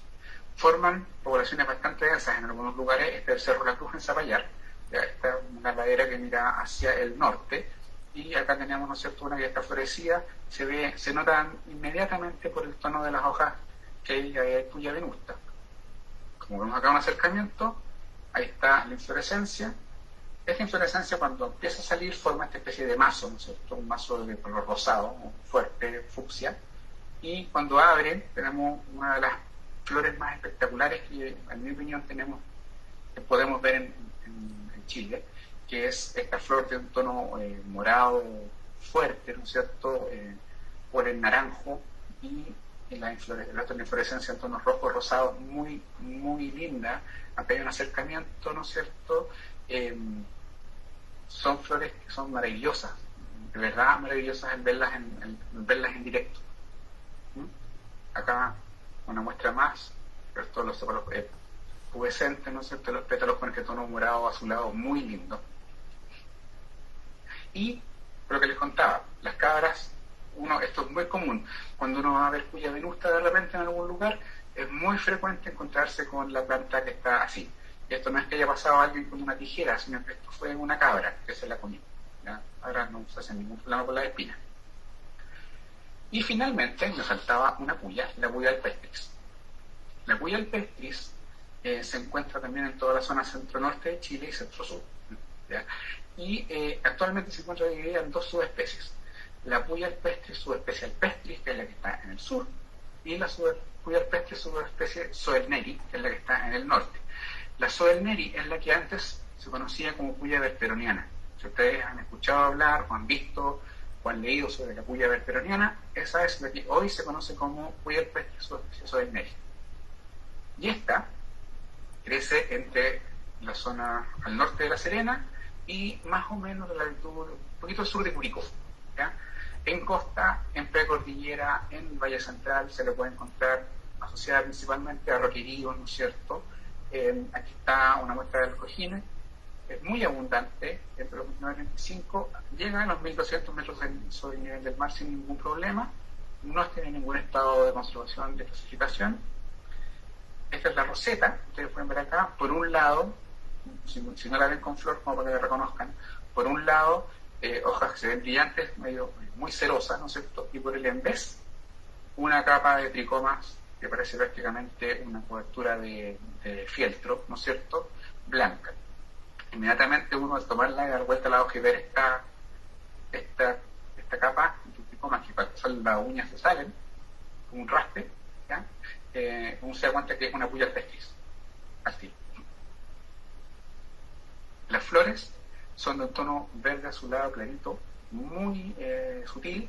Acá estas fotos del Parque Nacional Fray Jorge, y acá se le puede ver conviviendo con una puya chilensis que está acá abajo. ¿Ya? Esta es una puya chilensis, esta es una puya alpestris subespecie soelneri. Por lo mismo les contaba, y después voy a mencionarlo casi al final de la charla, los eventos de hibridación no son tan raros, porque estas conviven y florecen al mismo tiempo. Acá podemos ver, ¿no es cierto?, el color, la flor, un tono muy suave, muy lindo a la vista, y en detalle acá el polen naranjo muy fuerte, de color muy fuerte. Y la otra puya alpestris es la puya alpestris subespecie alpestris. Esta es nativa, esta subespecie es la que cruza hacia el lado argentino. Acá en el mapa nos faltó acercarlo un poco más hacia la frontera. crece desde en la zona entre Curicó y Talca hasta la región de la Araucanía. En costa y precordillera, principalmente en la precordillera, se le encuentra a altitudes bastante importantes, sobre los 1200 metros. En Antuco, por ejemplo, en invierno quedan bajo la nieve sin ningún problema. Y las flores, a diferencia de la roseta, es igual. Si ustedes ven, si uno se encuentra con una Soelmeria y con una alpestris, las rosetas son idénticas. Lo que cambia es el color de la flor. La flor en este caso es de un color azul verdoso. ¿Ya? Bueno, aquí hay una cerca de Villa Baviera que está ya en semilla, pero lo que me interesa mostrarles es la flor. Esta es la que está en la Universidad de Concepción, en el jardín. Como ustedes pueden ver acá, la flor no tiene ese tono tan sutil y medio desteñido de la Soelmeria, medio azul verdoso, verde azulado, perdón, sino que esta es de un azul verdoso fuerte, parecen casi hechas de porcelana. También el polen naranjo, muy, muy llamativo, pero son flores que se ven a lo lejos. Una maravilla también para ver. En este caso, la Puya subespecie alpestris es la que se encuentra, por ejemplo, en uno de los jardines botánicos, no me acuerdo en cuál, en Inglaterra, pero en el Reino Unido, no sé si es en Inglaterra o en el de Edimburgo, en Escocia, pero esta es la que cuando florece es un evento local, o sea, aparece en la prensa, en los diarios, en la tele, en todos lados, la gente va a sacarle fotos esperando que florezca. Es una maravilla a la vista, florece cada 3 años aproximadamente. Ya, aquí, bueno, ya estamos llegando al final, ¿sí? Estamos llegando al final. Como les contaba, como les di a entender un poquito la pasada, bien rápido, los eventos de hibridación en Puya son bastante frecuentes, en bromeliáceas en general, pero en Puya en particular son bastante frecuentes. Esto es algo que nosotros documentamos que vimos en Zapallar, en la isla de Zapallar, en el Cerro La Costa en Zapallar. En la ladera norte uno ve puras Puyas venustas, en la ladera sur hay Puya chilensis. Del centro hay una franja que está habitada por estos individuos que uno se nos encuentra inmediatamente, que son rosetas de tamaño de Puya chilensis, pero las hojas son del color plateado de las Puyas venustas. Y cuando florecen, las flores, la inflorescencia es un poco deforme, y las flores son un tono entre verde, azul, ¿no es cierto?, con tintes amarillos, una mezcla entre Puya chilensis y Puya venusta. Esta es claramente un híbrido. Los híbridos de Puya chilensis por venusta son bastante frecuentes en lugares donde coinciden las dos especies. Zapallar, en Puente Lauquén, también se pueden encontrar, y en los vilos también se pueden encontrar, porque estas especies tienden a florecer muchas veces al mismo tiempo. Y la polinización cruzada ocurre porque los insectos no distinguen una especie de otra, no les interesa tampoco, no es su problema. Y voilà, tenemos esto. Esto quizás en 5 millones de años más termina derivando en una nueva especie, no tengo idea. Otra característica de las puyas chilenas, que no sé si se da en otros lados, pero eso digo que las puyas chilenas, a lo mejor de todas las puyas, es lo que se conoce como combustión espontánea. De repente uno va caminando, ¿no es cierto?, cerca de un cerro, mira para arriba, hay un poquito de humo, se acerca y es una puya que se está quemando, sola, sin ningún motivo, nadie la quemó, no se sabe por qué, no se sabe si tiene algún gatillante químico, pero es un fuego que las reduce a carbón en un tiempo muy corto. Ya es un fenómeno bien particular y bastante poco estudiado, se sabe que existe, pero nadie todavía le ha dado en el clavo de por qué. Ya, y finalmente, un anexo cortito para terminar, ¿no es cierto? Cultivo y propagación, bien rápido, me voy a centrar en las especies chilenas, que son las que yo manejo. Las bromelias chilenas en general no son fáciles de propagar, son fáciles de propagar, me corrijo, son fáciles de propagar, pero depende de la forma. En algunos casos, por ejemplo, las gregias o las fascicularias, lo más fácil es hacer una división de la planta, ¿no es cierto?, en hijuelos, y uno sacando clones y sacando nuevos cojines, porque cada vez dentro del cojín, del cojín van saliendo nuevas rosetas. Cada una de esas rosetas las podemos separar y generamos una nueva planta. Es mucho más fácil que generarlas por semillas. Por ejemplo, en el caso de Gregia, acá tenemos la semilla de Gregia facelata, del chupón. Los porcentajes de germinación son bajísimos, un 10%, 6%. Entonces es mucho más fácil propagarlas mediante hijuelos que mediante semillas. Sin embargo, si se quiere colectar semillas, lo importante es mantenerlas secas y guardarlas. En el caso de las tilancias o de las bromeliaceae, la idea es que si las van a colectar y las van a guardar, no sea por más de una temporada. Si las van a colectar, ojalá sembrarlas lo antes posible, porque no aguantan mucho tiempo en almacenamiento. Las tilancias, ¿no es cierto?, también lo más fácil, esa es la división de las matas, pero los frutos son secos, no son carnosos, entonces lo que obtenemos son estas semillitas con plumitas, ¿ya? Producen una gran cantidad, pero tienen un detalle, en general, no sé si todas, pero sí en general, las tilancias necesitan, para que las semillas sean viables, que la polinización haya sido cruzada, o sea que el polen que fecundó sea de otra planta, de otra tilancia, de otro individuo, esa es la palabra, de otro individuo, ¿ya? Si no, si hay autopolinización, si es que llega a ocurrir, que es muy rara, no tenemos semillas viables. Y las semillas son relativamente fáciles de extraer y de germinar. Se ponen sobre el sustrato, ¿no es cierto?, con riego, buena luz, y van a ir germinando. Son plantitas que sí van a requerir un poco de cuidado y, como les decía, en el caso de la estilancia también, si van a almacenar semillas, que no sea por mucho tiempo, porque tienden a perder su viabilidad a lo largo del tiempo. Y finalmente, en el caso de puya cuesta mucho dividirla. Yo no me logro imaginar a alguien intentando dividir un cojín de puya en varias plantitas de puya para poder propagarlo.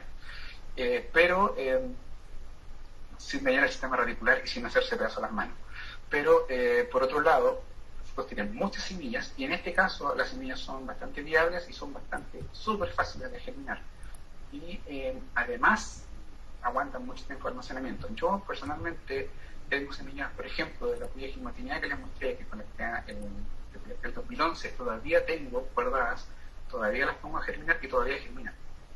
Y en un porcentaje bastante alto de germinación. O sea, aquí estoy hablando de pruebas de germinación de 9 años después, que son las que yo he hecho últimamente, han sido súper exitosas. Y eso con todas las especies de puya que yo he probado. La germinación es súper sencilla. Se ponen, ¿no es cierto?, las semillas, en este caso las semillas, son pequeñitas y son aladas, ¿ya? Se ponen las semillas sobre el sustrato, no se entierran, tienen que quedar encima nomás, y se riega, se humedece, se mantiene húmedo. Lo ideal es que tengan buena luz y una temperatura las temperaturas que sean como similares a las de primavera-verano, o sea, temperado, ¿ya? No hay que exceder el riego para principalmente evitar problemas de hongos, y cuando ya la planta germinó, ¿no es cierto?, y adquiere un tamaño, hay que ir cambiando de maceta si queremos que siga creciendo. Si se mantiene en una maceta pequeña, la roseta va a quedar pequeña por el tiempo que la tengamos ahí. Volví a esta, como se las mostraba, son las semillas, ¿no es cierto? Después de un tiempo, aquí ya empieza a emerger inmediatamente la radícula. Esto ocurre más o menos entre 7 y 15 días después del primer riego. Si tenemos buena temperatura, sobre todo, puede ser 7 días fácilmente. Después de 3 semanas más o menos tenemos plantitas de este tamaño, pequeñitas, se demoran mucho en crecer, pero ya estas, la última foto, tienen aproximadamente 2 meses. Ya podemos distinguir acá que tienen varias hojas verdaderas, ¿no es cierto? Ya no están los cotiledones y las plantas están sanas. Han aguantado bastante bien el riego, aunque en algunos casos, como se ve, acá fue mucha humedad. Ese es principalmente el problema. Mucha humedad invita musgos, invita hongos. Entonces hay que tener cuidado. Pero, como les decía, particularmente en el caso de puya, germinar las semillas es súper sencillo, y las semillas, si ustedes colectan por ahí, guárdenlas, solamente cuiden la humedad. No es necesario meterlas en frío ni nada por el estilo, solamente en un lugar donde no estén sometidas a mucha humedad, tengan poca humedad, y pueden tener, después de varios años, intentar germinarlas y van a tener sus plantitas. Y bueno, eso es todo. Un dibujito de mi hija con unas puyas atrás. Y eso sería. Terminamos. Muchas gracias, Iván, por tu muy interesante y hermosa charla además. Ahora Gracias. Vamos a abrir la sección de preguntas. Yo ya tengo anotadas varias preguntas que han surgido a lo largo de la charla, pero invitar a la gente que puede seguir haciendo preguntas en la sección de comentarios del video. Entonces,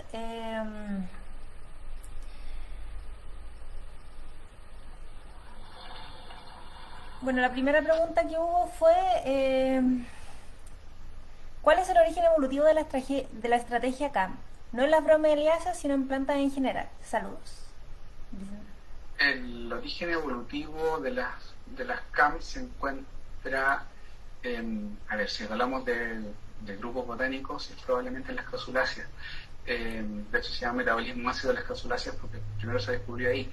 Ahora, no tengo muy claro exactamente en qué grupo se originó. El tema es que la fotosíntesis CAM, por lo menos lo que se ha estudiado en análisis molecular en los últimos años, parece haber sido adoptada en varios eventos independientes dentro de muchos grupos de plantas. De hecho, dentro de las mismas bromeliáceas hay por lo menos 4 eventos donde se parece que se adoptó. Entonces, marcar un origen evolutivo es bastante difícil con precisión, digamos, sin tirarse un carrito. Súper. Bueno, Arnoldo nos pregunta, ¿entonces el género Tillandsia es endémico de América? Totalmente. Todas las bromeliáceas, de hecho podemos decir que todas las bromeliáceas, excepto el género Pitcairn, son endémicas de América.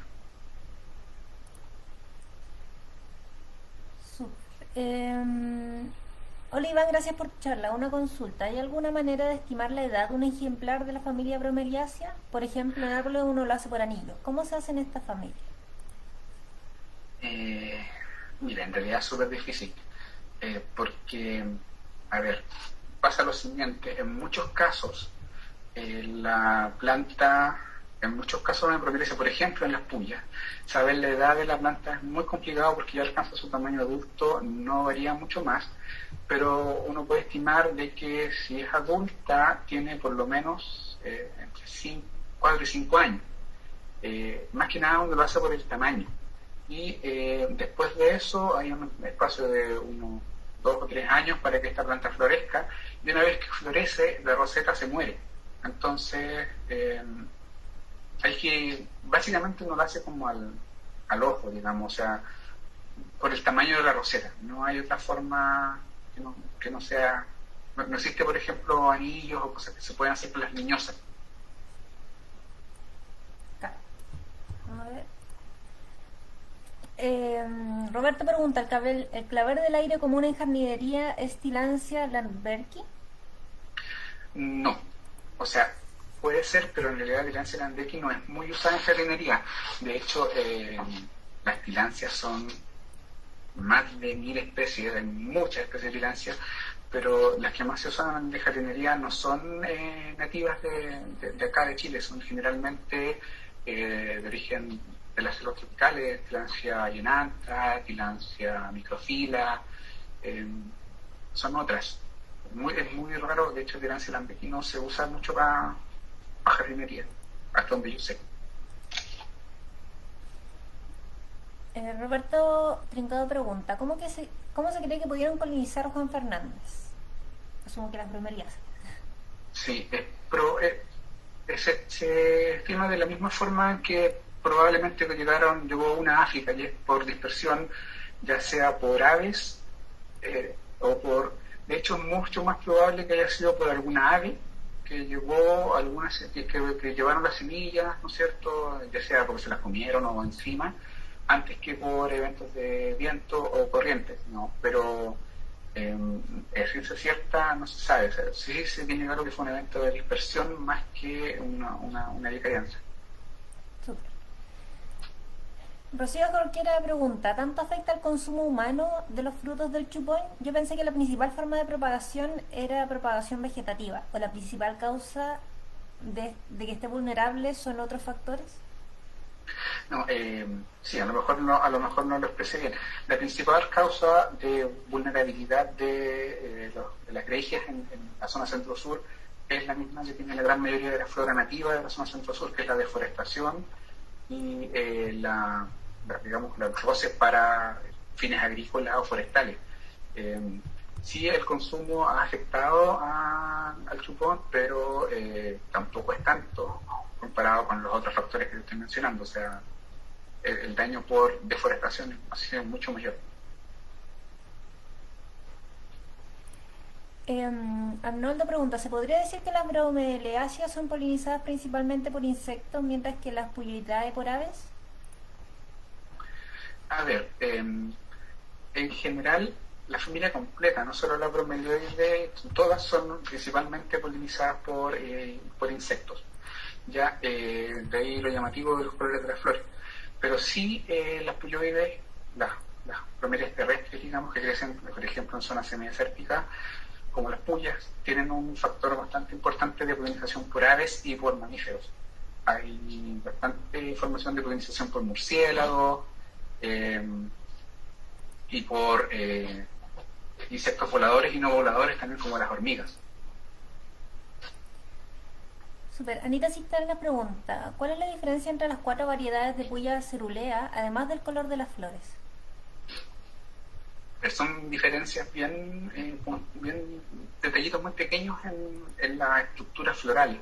Los largos de los pedicelos, tamaño del ovario, no lo tengo retenido en este momento en la cabeza, pero son detalles morfológicos de la flor muy pequeños que han hecho que se diferencien estas variedades.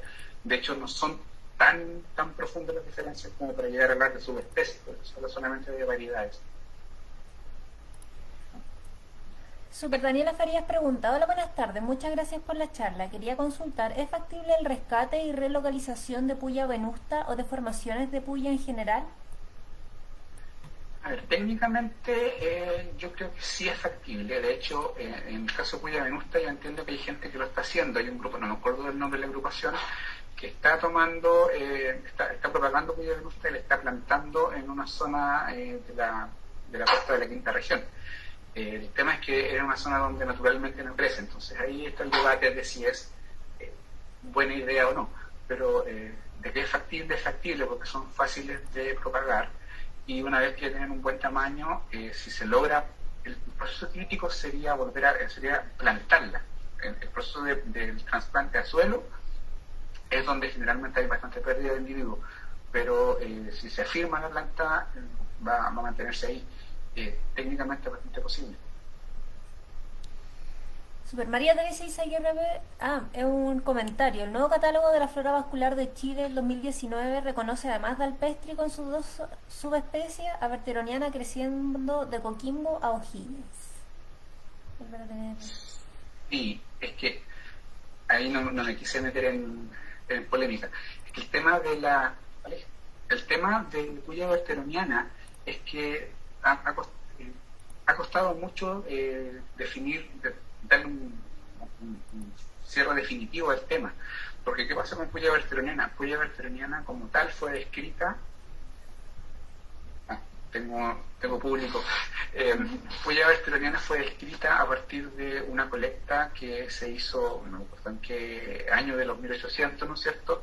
Y no se ha vuelto a ver el ejemplar en ninguna parte. Solamente existe un fragmento del tipo en el Museo de París. La planta, como se describe a partir del tipo que existe en ese herbario, no se ha visto en ningún lado.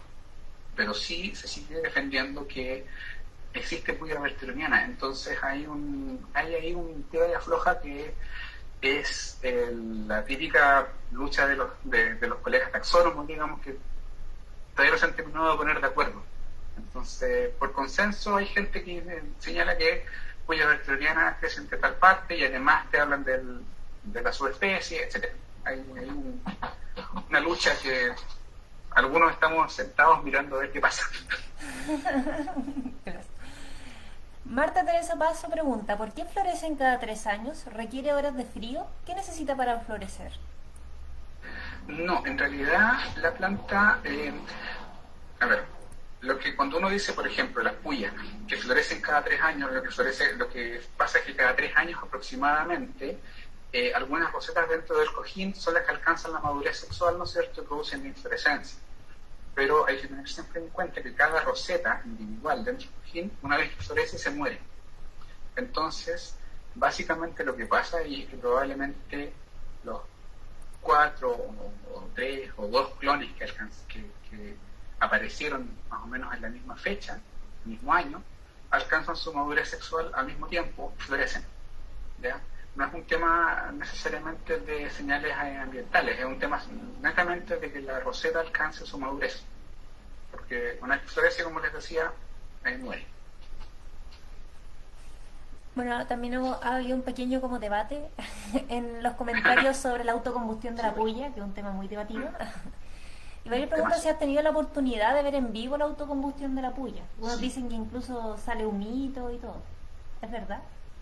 Sí, sí, de hecho lo vi varias veces, lo vi en el norte, me acuerdo mucho de un lugar que se llama Los Pozos, que es como desde el camino de Illapel hacia la cordillera.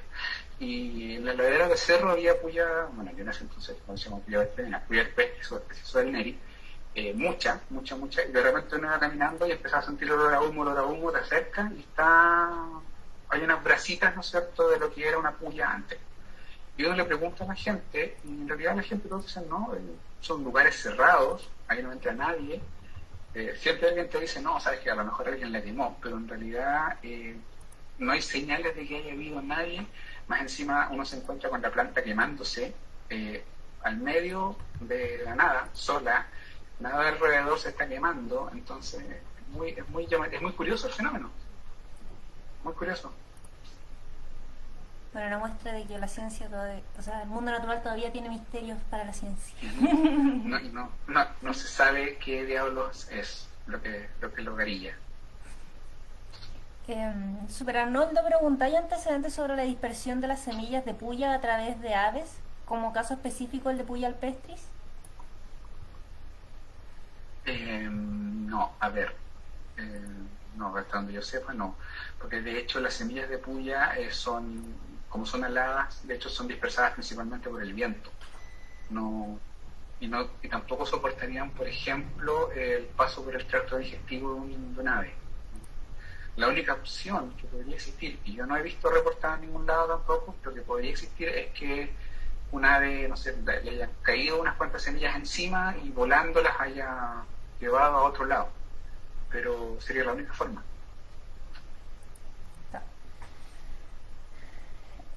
Natalia Smith pregunta, en Puya Gilmartiniae, ¿cuáles serían sus agentes polinizadores y dispersores más importantes? ¿Se conoce uno en particular? Eso, ¿y qué pasa con la regeneración natural de sus poblaciones? Por regeneración sexual.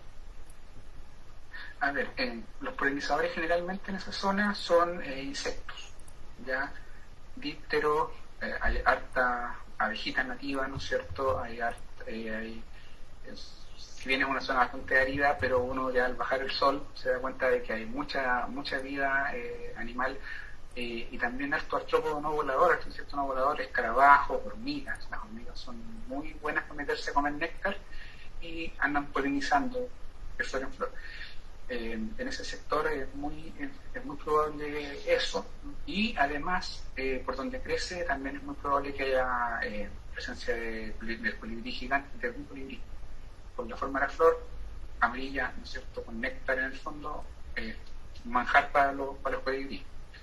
Y respecto a la regeneración natural de las poblaciones, en realidad lo que se sabe de Puya gilmartiniae en particular es súper poco.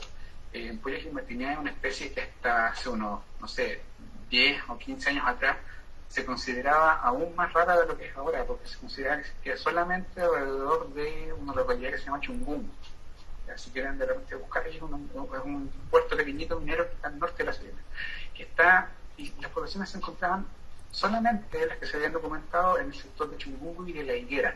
Yo creo que a muchos les va a sonar La Higuera cuando les hable de Dominga, del proyecto Dominga, que de hecho justamente por donde va a pasar Dominga es donde están las poblaciones que primero se conocieron de Puya Gilmartiniae, después se fue encontrando más al sur, pero la regeneración natural parece ser bastante poca y lenta. Parecen ser poblaciones antiguas que no han tenido mayor dispersión, digamos. Es muy probable que vaya en declive, sobre todo con la acción humana.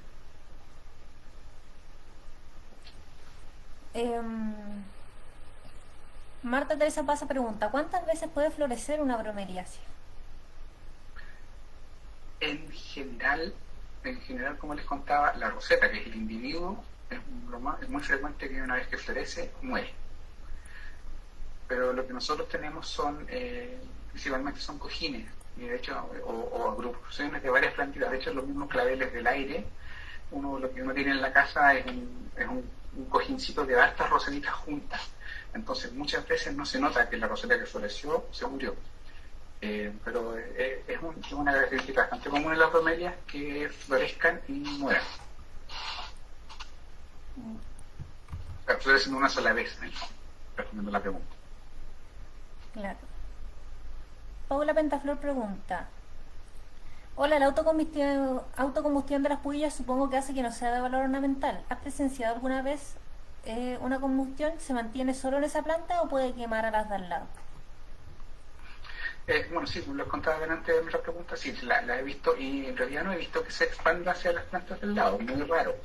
Pero puede tener que ver con que en esos los lugares donde yo por lo menos la he visto han sido lugares semidesérticos donde alrededor, o sea, no hay ni una planta que esté creciendo pegada, digamos. Y tampoco es una combustión que dé muchas llamas, puede ser que es como cuando se quema el carbón, digamos, una vez que ya está dando brasa.